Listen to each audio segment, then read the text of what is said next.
Hello, in this video I'll show you how to replace the side emblem, BMW emblem on a Z4.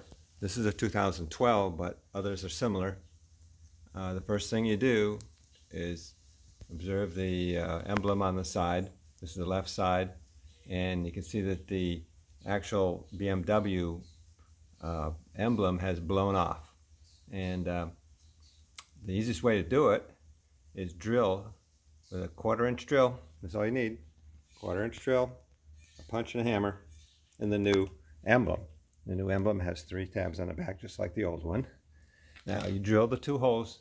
As you see here, I already drilled the 2 holes, and you drill out the pins.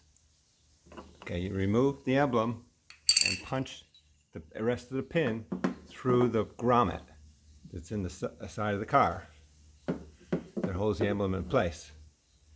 And then you just pull off the old emblem, discard it, take the new emblem, mount it in the holes,